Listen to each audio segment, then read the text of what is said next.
Hi all, this is Aparna from Priya delights and boutique. ഞാൻ ഇന്ന് കാണിക്കുന്നത് സെമി ചന്ദേരി സിൽക്കിൽ വരുന്ന നമുക്ക് ഓഫീസ് വെയർ ആയിട്ടും ഒരു സെമി പാർട്ടി വെയർ ഒക്കെ ആയിട്ട് യൂസ് ചെയ്യാൻ പറ്റുന്ന കോൺസെപ്റ്റിൽ വരുന്ന സെറ്റാണ്.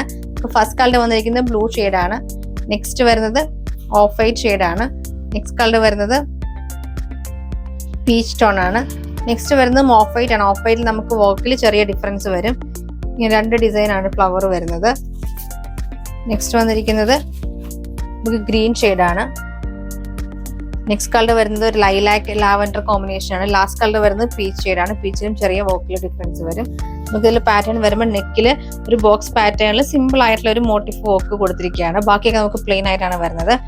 ദുപ്പട്ട വരുമ്പോൾ ദുപ്പട്ട നമുക്ക് സെയിം ടോൺ തന്നെയാണ് ദുപ്പട്ട. ഷിഫോൺ ദുപ്പട്ടയാണ് പെയർ ചെയ്തിരിക്കുന്നത്. ബ്രഷ് പെയിന്റഡ് ആയിട്ടുള്ള കോൺസെപ്റ്റ് ആണ് ദുപ്പട്ട ഫുള്ളി കൊടുത്തിരിക്കുന്നത്. ഇങ്ങനെ നമുക്ക് ദുപ്പട്ട വരുന്നത്. ദുപ്പട്ട ഫുള്ളായിട്ടും ആ ഒരു ബ്രഷ് പെയിന്റും പിന്നെ നമുക്ക് ചെറിയൊരു ലൈൻസിൽ സീക്വൻസും കൊടുത്താണ് ഹൈലൈറ്റ് ചെയ്തിരിക്കുന്നത്. ബോട്ടം സരൺ സിൽക്കിന്റെ ബോട്ടം ആണ് പെയർ ചെയ്തിരിക്കുന്നത്. ഫസ്റ്റ് കളർ വന്നിരിക്കുന്നത് ലൈറ്റ് ലാവൻഡർ ഷെയ്ഡാണ്. നമുക്ക് നെക്സ്റ്റ് കളർ വന്നിരിക്കുന്നത് പീച്ച് ഷെയ്ഡാണ്. നെക്സ്റ്റ് കളർ വന്നിരിക്കുന്നത് ലൈറ്റ് ബ്ലൂ ഷെയ്ഡാണ്. കളർ വരുന്ന ഓഫ് വൈറ്റ് ഷെയ്ഡാണ്. നെക്സ്റ്റ് കളർ വന്നിരിക്കുന്നത് ലാവൻഡർ ഷെയ്ഡാണ്. ലാവൻഡർ നമ്മൾ ഇതിൽ കാണിച്ചിട്ടുണ്ട്. ലാവൻഡറിൽ തന്നെ നമുക്ക് ഈ നെക്കിലെ ഒരു വർക്കിലാണ് ചെറിയ ഡിഫറൻസ് വരുന്നത്. നമുക്ക് നെക്സ്റ്റ് കളർ വന്നിരിക്കുന്നത് പീച്ച് പിങ്ക് ഷെയ്ഡാണ്. ഇതിൽ നമുക്ക് ഈ ഒരു ഡിസൈൻ ആണ് കൊടുത്തിരിക്കുന്നത്. രണ്ട് പീച്ച് പിങ്ക് കാണിക്കുന്നുണ്ട്. ആ ഒരു നെക്കിലെ ആ ഒരു മോട്ടീഫിലാണ് ഡിഫറൻസ് വരുന്നത്. നമുക്ക് നെക്സ്റ്റ് കളർ വന്നിരിക്കുന്നത് ഗ്രീൻ ഷെയ്ഡാണ്. ലാസ്റ്റ് കളർ വന്നിരിക്കുന്നത് ഓഫ് വൈറ്റ് ഷെയ്ഡാണ്.